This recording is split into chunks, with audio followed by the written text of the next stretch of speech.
everybody, and welcome to a special edition of the Mr. Warren Hayes Show. Yeah, it's not Thursday, and it's special because, today we're in July, right? It's the summer, we're here, and it's warm outside, there's sunshine. But in this special episode of the Mr. Warren Hayes Show, we are going to be talking about Christmas. Yes, it may seem like an odd time of year to talk about Christmas, of all things, especially on a podcast that usually talks about pro wrestling, right? But guess what? We are going to be getting into the spirit of Christmas in July today. Get all the warm feelings that the Christmas season brings about. And we're going to be doing this with a guest who has a connection to wrestling. A connection, to say the very least. I am truly honored to have as a guest with me now a man who is a legend in pro wrestling, multiple-time world champion, a Hall of Famer, a best-selling author and novelist, someone who has had a profound effect on my love of professional wrestling, and an unmitigated lover of Christmas. Ladies and gentlemen, Mick Foley. Hello, Mick. How are you? Hey, it's great to be here, Warren. When I found out I was going to be talking with MrWarrenHayes, one of the great guitarists in rock history, I got to do this thing. So I appreciate your work as much as you appreciate mine. Maybe there's a signal that's been crossed. Like I'm not the guitarist of Government Mule. Just to clarify that. Well, who the heck are you then? Well, I'm a guy with a microphone who talks about wrestling. There's 7,000 of us out there, and no, it's not Conrad Thompson. No, I'm just kidding with you. It's a pleasure to talk to you, and this is one of those organic interviews that came about through an organic way. I don't know if you want me to talk about it. Sure. But your fiance Kristen, who does the Bell to Bells. Yes. Belltobells.com. Is it .com? It is .com. Yeah, absolutely. It's dedicated to women's wrestling, and she was one of the contributors for a book I read and really enjoyed called Women Love Wrestling. And I reached out to her. She ended up, I wanted to do something special with an article that I had written about Susan Sexton, who was a much bigger part of my career than I had realized. It wasn't like I was disregarding her contribution when I was writing, especially my first book. I don't think I realized it. And of all things, it was the Lufisto, who's, just one of those women who's a real credit to the business. Like a lot of people who love the business, she's given more to it than it's given her back, but she's this amazing veteran. And, she had her heart broken by some of her matches being portrayed in a way, in a way that wasn't true, that would lead someone uninitiated to believe that they were going to be watching cat fights and sexy, clips of like apartment wrestling type of action. Not that I have anything against apartment wrestlers or anyone who does anything for a living, but that's not what she does. Right. And so it was through watching Lufisto that I was like, she reminds me of someone. That was like, bam, it was like a light just went off over my head, like Susan Sexton. And all of a sudden I remembered 32 years ago training with her for a few months in Mark Tendler's garage on Long Island after I had graduated Danucci School and was already doing independence. And she was Australian, right? She was Australian, and she was tough. She was no nonsense. I remember just when I put the article out, William Regal reached out on social media, and he talked about the reputation she had getting on the mats. He had some term that meant having a proper go at it, and she was really respected. And he, bemoaned the fact that women's wrestling wasn't allowed on English TV during its, heyday. There's a name that the program that ran with Big Daddy for decades, and I guess women were not a part of that, which is a shame. But I wanted to do something special other than just post it on Facebook. And so I reached out to your fiance and said, would you like to publish this? And, it was one of these things where it was a good situation for everyone. I got to do something special. I knew going in that it wasn't the type of article that was going to get a massive amount of attention, but it did get, I was very happy with the attention it received. It wasn't like a funny meme that people like and share. Something that was easy for mass consumption. It was more of a specialty item, and the people who read it, because I think it was a couple thousand words long, really appreciated it. And I was really impressed with the way Kristen laid out the article in a way that I don't technologically know how to do. Sure. And I can offer as evidence the fact that the reason people aren't watching this on video is because I don't know how to get on Skype. 20 minutes. And I reached out to you. I was like, all right, you got to give me a little time. I got to cool down because I can't come on a show to talk about how relaxed Christmas shows make me and be angry while I'm talking about it. Yeah. And for people who know that I rarely throw around the bad words, I was throwing a couple around in my house by myself. And since the house is like practically empty because it's on, up on the market, that one F word really echoed. It was like I said it and it came back to me like 3-4 times. So I don't know that much still to this day about technology. And Kristen did such a great job. And I had this piece I wanted to do that was likely to get even more attention. Less attention, rather. Yeah, that's a way to put it. The piece on Susan Sexton. It's like, of all the things people want, I do think people are interested in what I have to say about a number of things. They accept that I love Christmas, but they don't really embrace it. And they really don't. Like, I remember kids asking me, like, Dad, why do some people know you love Christmas? Like, yeah, but they don't share that love. They know that I love it, and they accept it, and they think it's cool. Like, they'll tell their friends, like, a week before Christmas, hey, there's this guy, and he celebrates Christmas all year, and he does a pretty good job of portraying the big guy himself. But when I was the first guy, not inducted, but announced as the first inductee into the class of 2013, WWE Hall of Fame, oh man, my social media really took off like a rocket.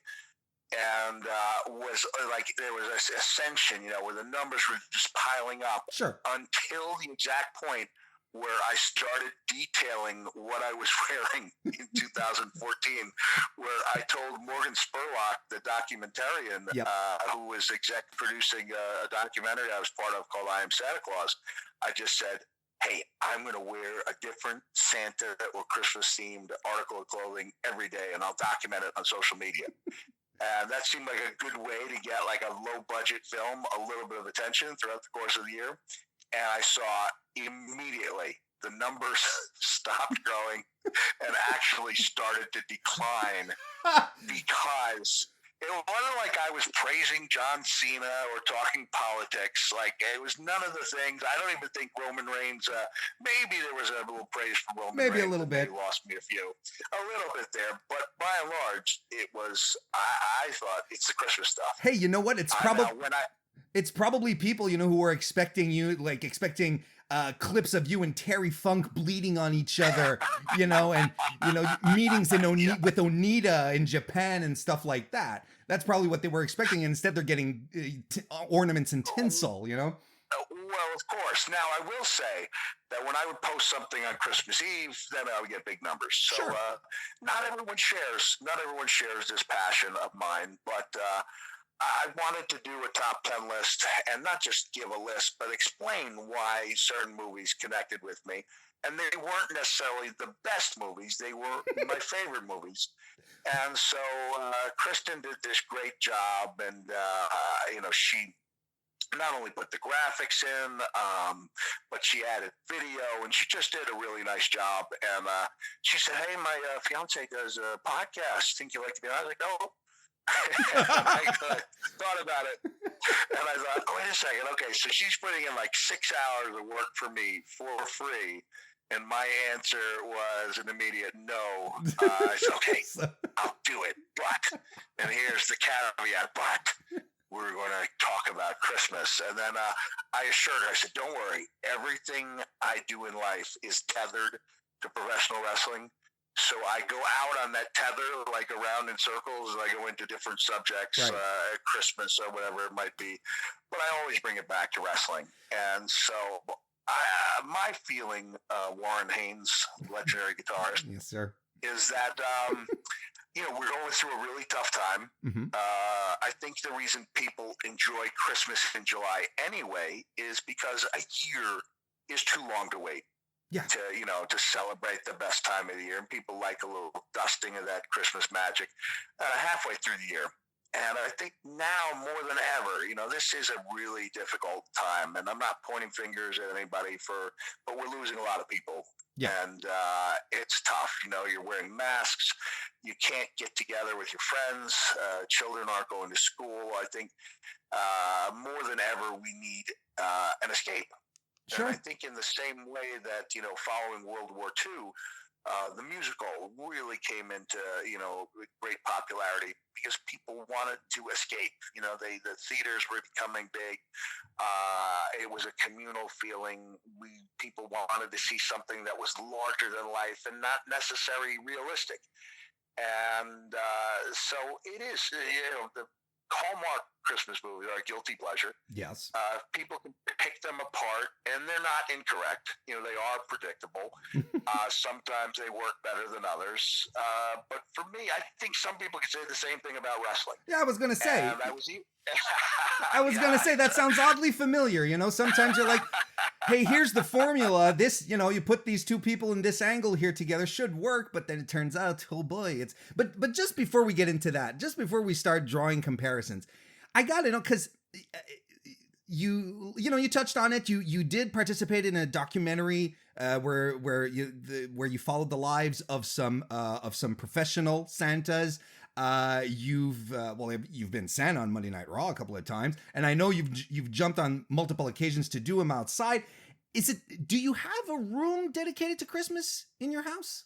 Yeah, I'm in that room right now, and if I could have mastered the art of Skype, which a 5-year-old can do, we would be looking at. So and even in your writing, like even in Tina Brown, the Christmas plays a part. Where does this love of Christmas come from, Mick?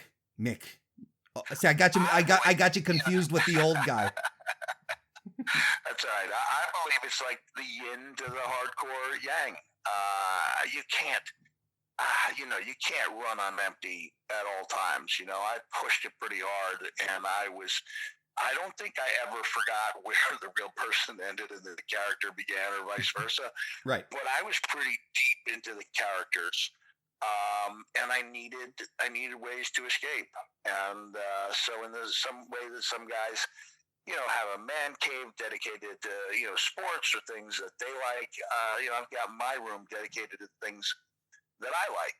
And I think even more so when I was on the road, and Christmas, you'd get home on the 23rd, right? And right. You'd be gone. There were several years I worked on Christmas Day. Yeah. I'd say I worked Christmas Day in 91 through 95, 91, 92, 93 for WCW.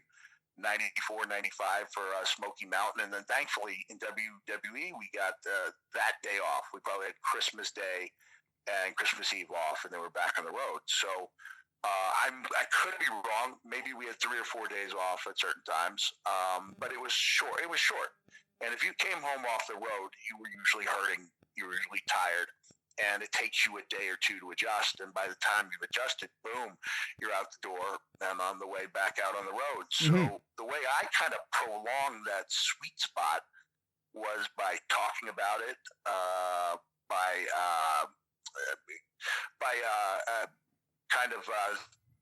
romanticizing the trips we made each year to Santa's Village. Sure. To the point where I've literally gone 24 years in a row. And this is after my parents. 24 years in a row. And it's sad. I don't think I'll hit 25 because of, the situation in the world with the coronavirus. But it's been such a great place to me. It's been a good way of bringing some light into the world, and really just a way of comforting me when I was on the road full time. Sure. With something to look forward to. Something wholesome, right? That doesn't involve barbed wire and bleeding all over the place. Exactly. Yeah. So it wasn't like when I came home off the road, I was like, well, let me catch up on my death matches. I had the children were little. First it was Dewey and Noel, And then after I retired from full-time wrestling, I had the other two children, and then I became increasingly busy as they got a little older, to the point where last year, I think I was on the road in 2019 and 2018 more than I had been at any time since 2001. Okay. And so I do. I like to have my stuff that means something to me. A lot of things were given to me by wrestling fans. I'm looking at a really beautiful hand-painted manger scene that a man made for me.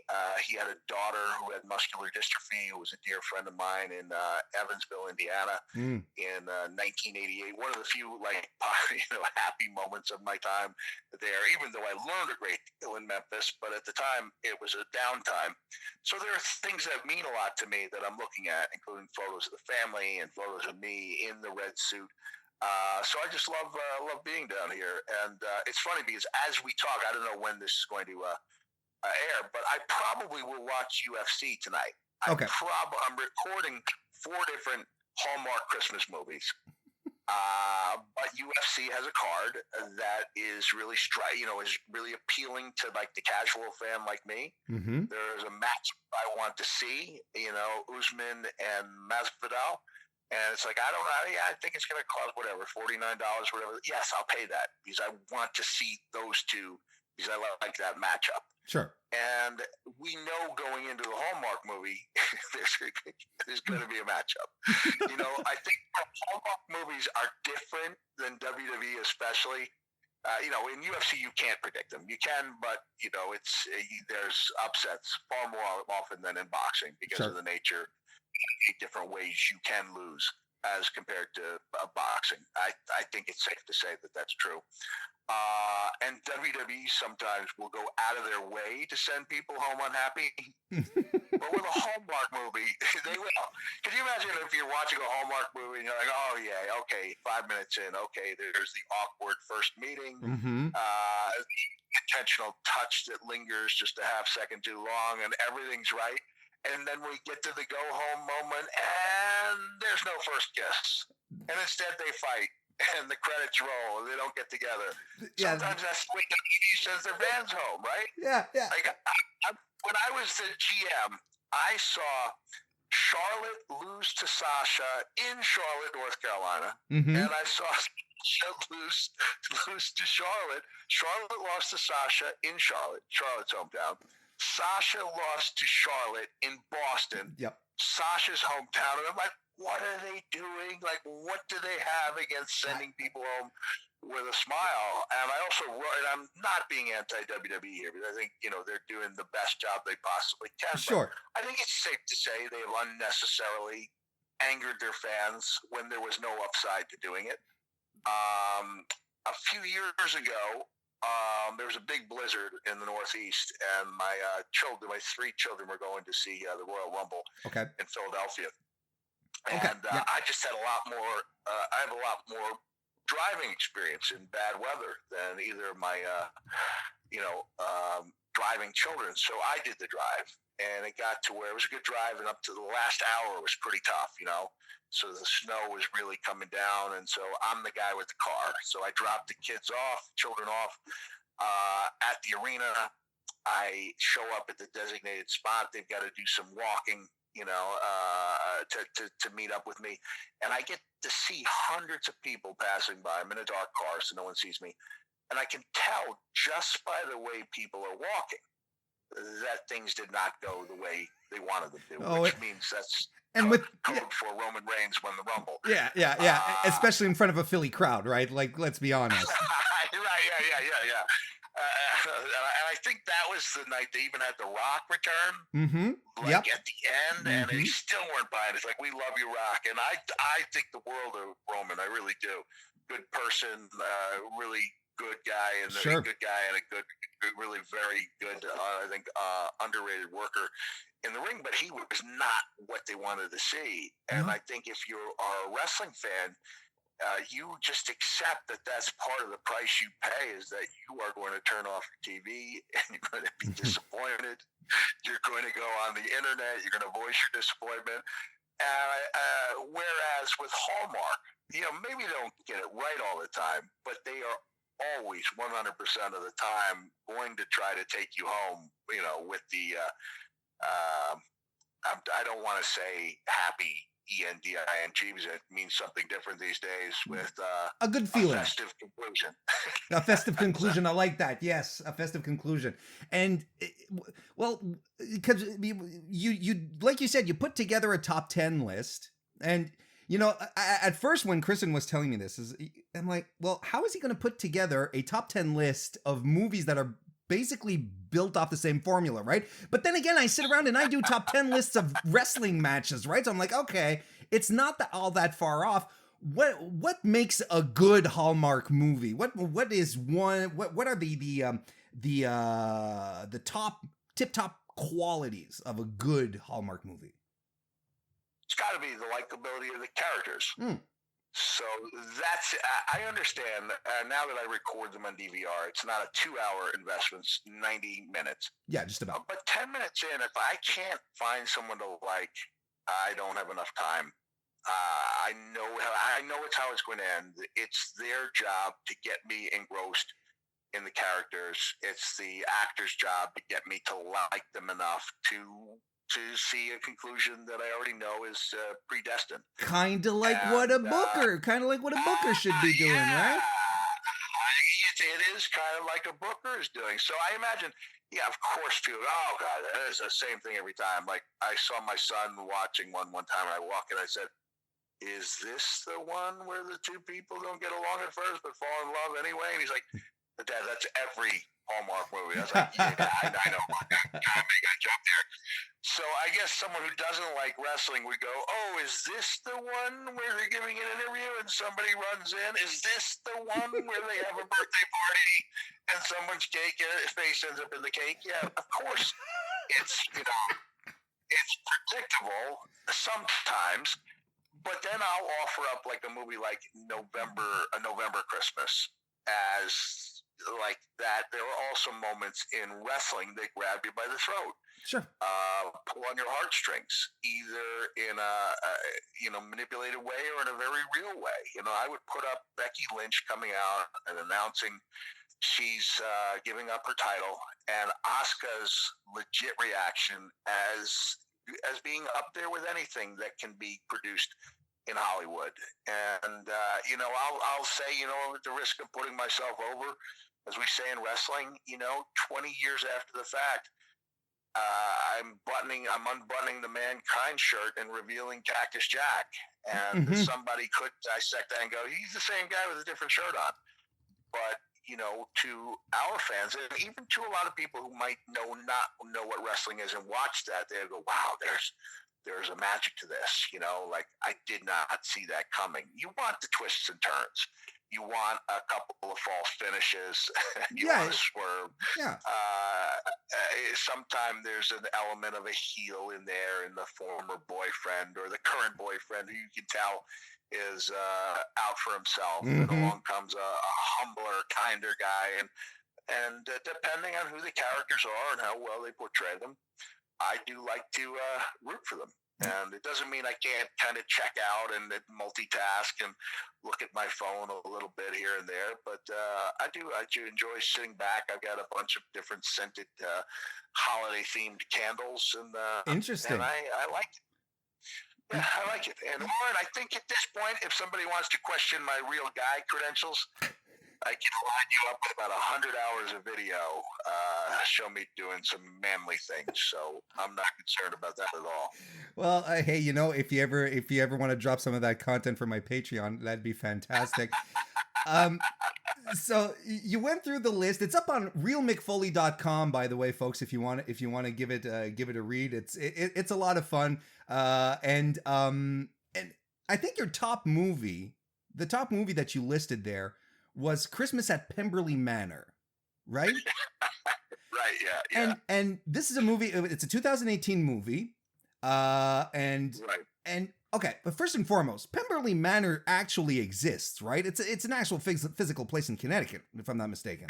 Yeah, it's a physical place. It's not called Pemberley Manor, Oh, but okay. it's a physical place.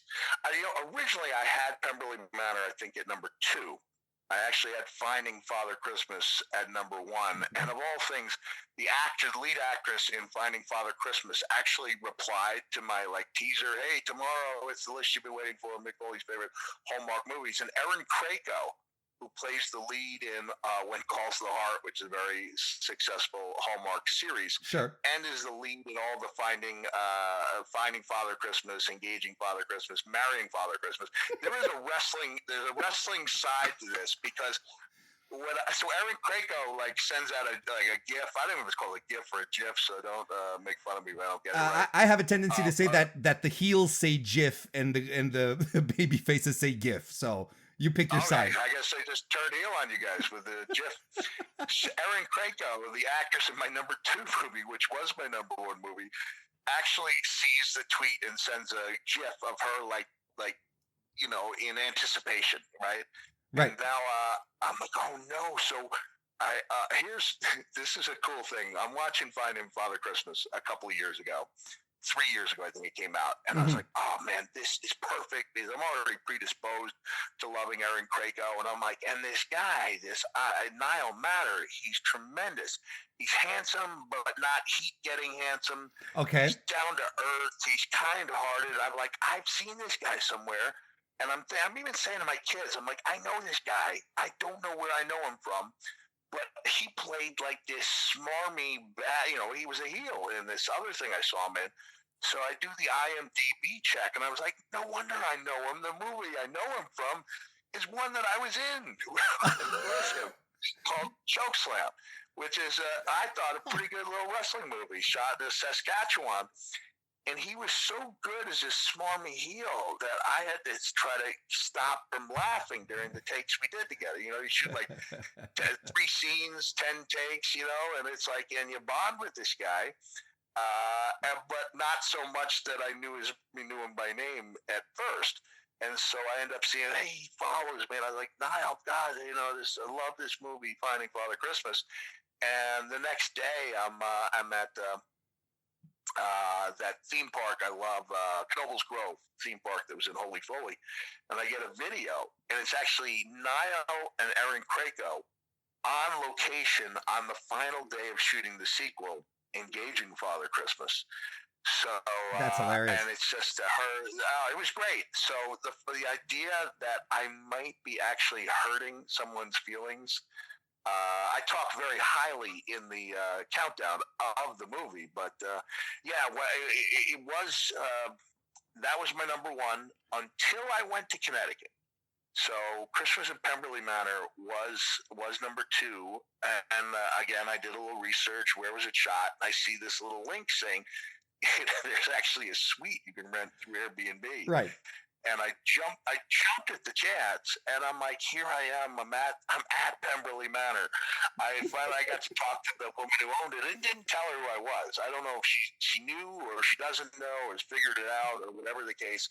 But I was like, can I reenact one of the scenes in front of the house? So there's a goofy, in the video that Kristen did for me. She splices in me doing the lines to Jessica Lowndes' lines, and that brings us back to the characters. Yeah, and I gotta say, Mick, I was impressed at how you could recite them from memory, without any issue. No, I had to write them down. Oh, okay. Well, you just broke the magic now.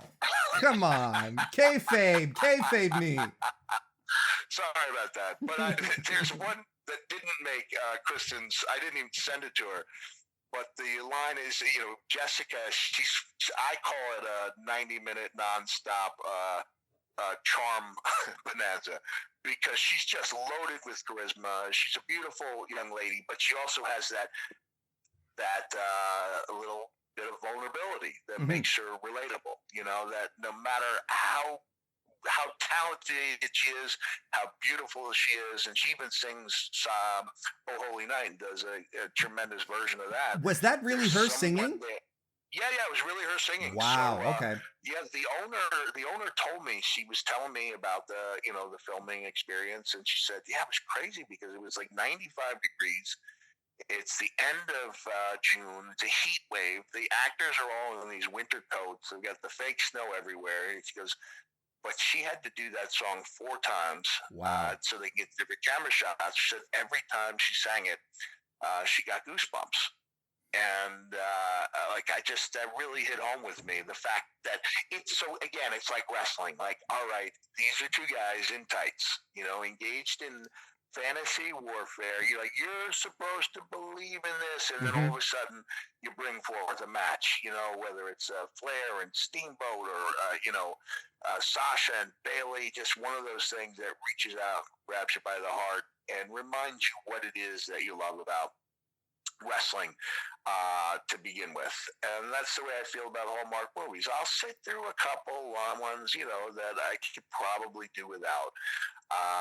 But with the COVID thing going on, all the news is bad news. I try to keep up a little bit, but you don't want to go into overkill.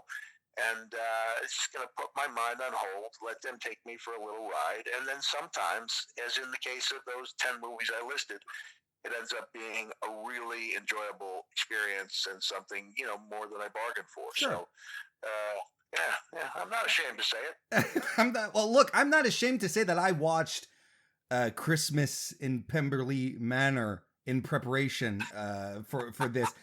I watched it, and like, it's exactly how you say it.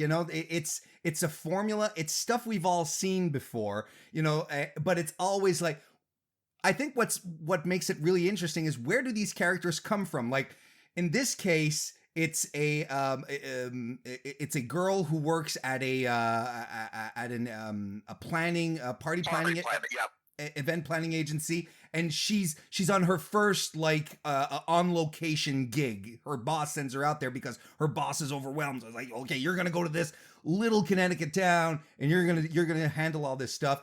In the meantime, you have this CEO of a company that has all sorts of holdings and stuff, and he's going to sell Pemberley Manor. Turns out, Right. we're not aware of it at Right. first, but so it's actually funny because our main character, I'm trying to remember her name, Elizabeth. No, of course I remember this. Elizabeth, yeah. Yes, Elizabeth gets there. They're supposed to do set up the event around a veranda, but there's a water leak, and the veranda sinks into the ground. That's how bad it was. Yep.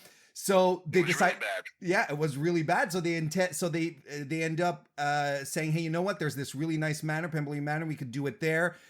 And she meets, of course, the CEO of the company who's there to sell it. He's a little apprehensive at first, but like you said, she's so charming and she smiles a lot, and she converts him. I wouldn't call him a full-out Grinch. Like, he wasn't. He wasn't. No. But he definitely was lacking in Christmas spirit. Yes. And he is, kind of not a mysterious figure, Mm-hmm. but a little bit sullen. And she brings, but a great actor, and the two of them click in a way you want to see them get together. And what's interesting is there is a misunderstanding. There's always a misunderstanding, Yes. right? That's like come back. Oh, here's the cutoff spot. But instead of it being like a swinging neck breaker, it's the misinterpreted hug between Elizabeth and the mayor. What I like about the mayor, he's never made out to be, he is the rival for Mr. Darcy, but he's never made out to be the heel.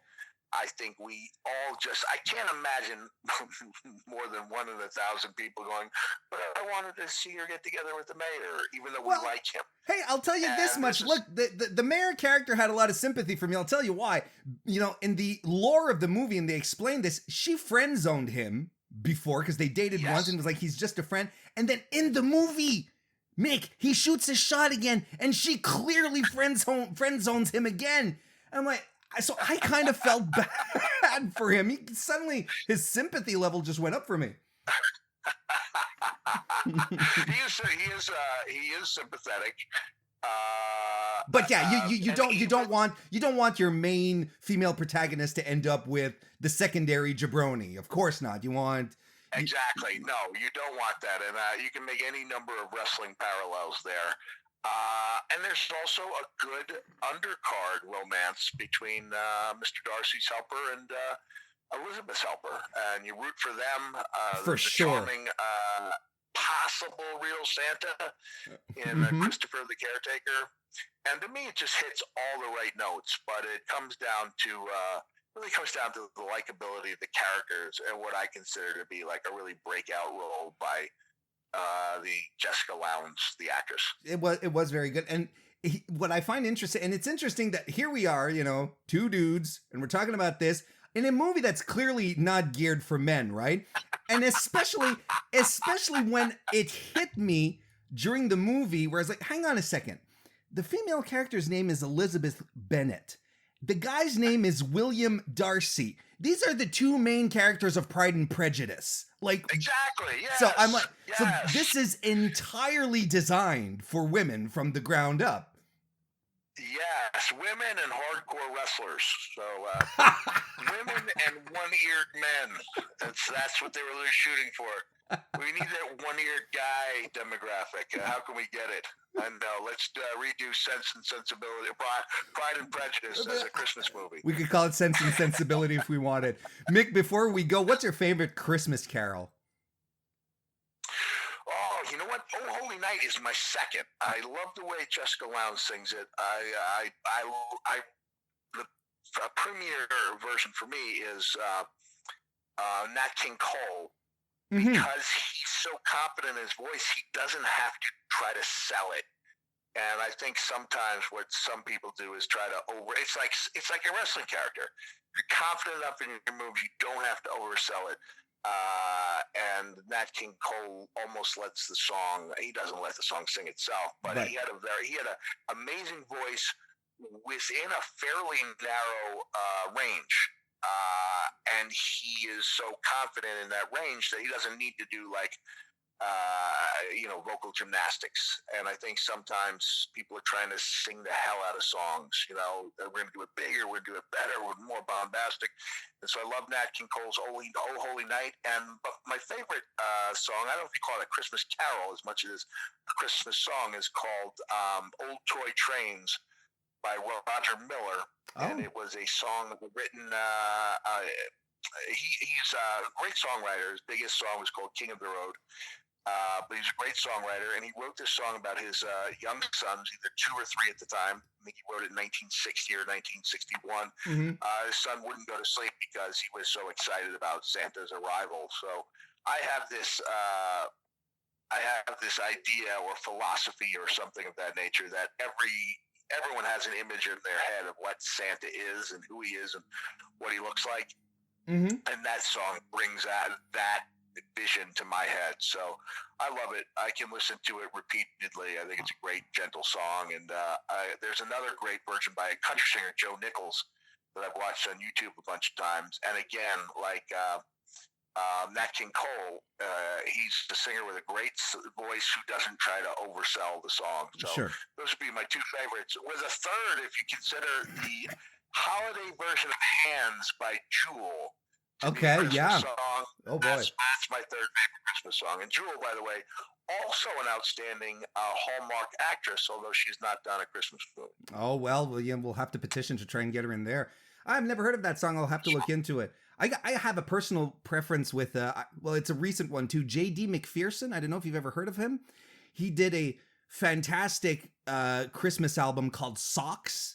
And it's it's like an old swinging rockabilly vibe and just fantastic and in the spirit of stuff. Like this song, the main song from the album, Socks, is about a kid opening up his presents on Christmas Day and getting socks and how bummed out he is about it. Whoa, that sounds interesting. But I'll send you the link. It's good stuff. I really like it. And one last thing. Can I? Sure. Go ahead. No. Go ahead. That reminds me of the book I wrote, A Most Miserable Christmas, with Miz as the antagonist. I deliver the book, and the editor gets back to me. It's clear that he doesn't want to hurt my feelings, but he's like, "Could you possibly story make the ending? I said, a little happier. So he's like, what do you think? Because this is maybe the part of me that does like the idea of not always giving people what they want. The story I wrote ends with the Miz finding out there's nothing underneath that tree for him because he's been so rotten. He's bragging about how he's going to have the biggest gifts of all. He's putting kids down who don't ask for enough. He's bullying a kid who turns out to be CM Punk, who doesn't want anything because he thinks he already has enough. And then Miz ends up with nothing, and his tears are falling like rain that day. And cut. He learns his lesson. Sometimes lessons learned are tough. Hey, you know what? End line in my original. So you had to change that? I went back and I did a story where Miz redeems himself. Boo! And no, it works though. But that's the thing. It's like, if with parents reading this story Sure. to their children feel as good about closing that book where it's like, wow, that guy had a lousy Christmas, or did he get a chance to redeem himself? And he ends up finding the lumps of coal that he was given by Santa end up making perfect eyes for the snowman. So it makes it complete. I think it says Miz felt as he dug his hands into his pocket, he felt his spirit soaring, taking off like on a rocket. Okay. Which I think is a pretty good. Yeah. So You've converted there was a me. lesson learned. But that's why I'm not booking Hallmark movies, because I would have the vaguely happy ending.